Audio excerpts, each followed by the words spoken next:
Hi friends, here we are given a rational function, which is the ratio of two quadratic equations. Quadratic equation means it's a parabola, right? And we can see in both the cases b square minus 4ac is less than 0. B square minus 4ac here also in both the cases it is less than 0.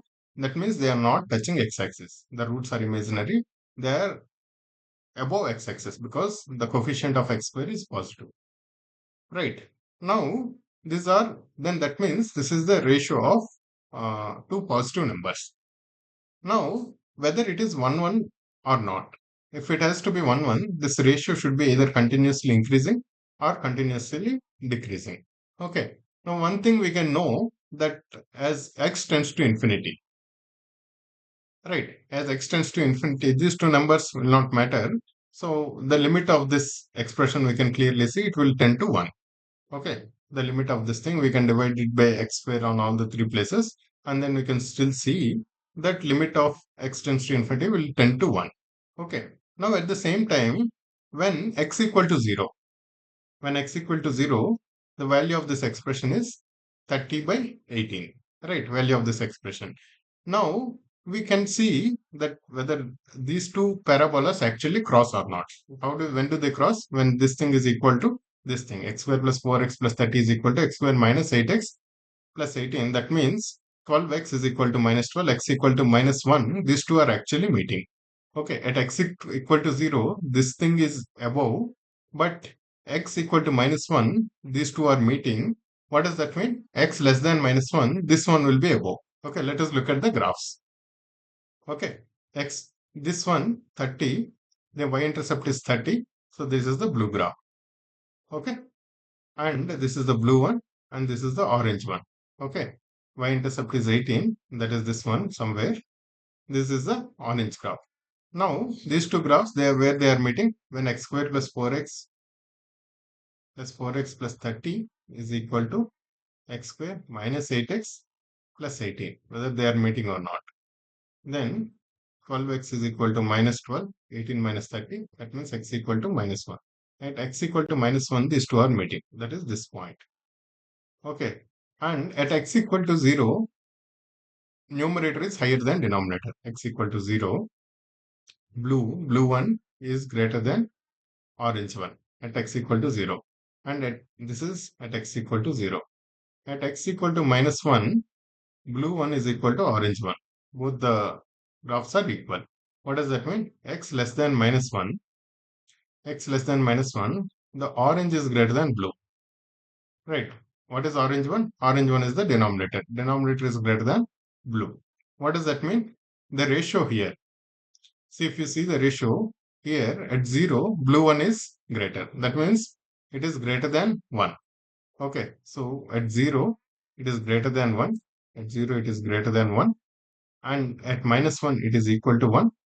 And at uh, less than minus 1, then the ratio is actually lesser than 1. Right.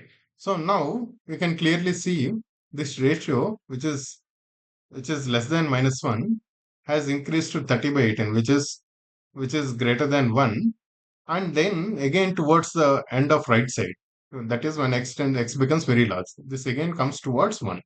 Okay, clearly this is not 1 1 function. 1 1 has to increase, either continuously increase or continuously decrease. In this case, so for example, we have these 2 points. These two are the same values of y for different value of x. For different values of x will still have the same values of y. So this is clearly not 1 1. 1 1 means we can do the horizontal graph test. If we draw a line like this, if it is meeting at two different points, then that means it is not 1 1. What that automatically means is the graph is always either increasing or either decreasing. Whenever there is a blip in the graph, that means it is not 1 1. Now, here geometrically by the graph we can see, but we don't even need this graph. Why? Because less than minus 1, when it is less than minus 1, the numerator, this one, less than minus 1, which is orange one is the denominator. So numerator is lesser than denominator, When x equal to minus 1, numerator equal to denominator. Okay, and x greater than greater than minus 1, numerator is greater than denominator, right? And when it is 0, when x equal to 0, then this is equal to 30 by 18. So something which is at minus 1 and going to 30 by 18 and then coming back to 1. So obviously that means there is a blip. Okay. So something that is, sorry, that is at 1. Okay. When it is at minus 1 or lesser than minus 1, it is still when x equal to minus infinity also. Right. It is approaching 1. Right. Or when x equal to minus 1, this is actually equal to 1. Okay, when x equal to minus 1, this the value of numerator and denominator is same. It is equal to 1. So what is something 1 is approaching 30 by 18, which is greater than 1, and further actually increasing also. Okay, it is not just 30 by 18, it can increase further also.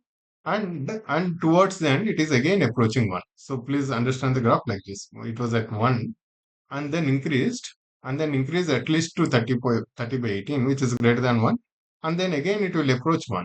Why it will approach 1? Because as x becomes very big, these two will become negligible and it will approach 1. Right, guys? So we can say this is definitely not 1 1.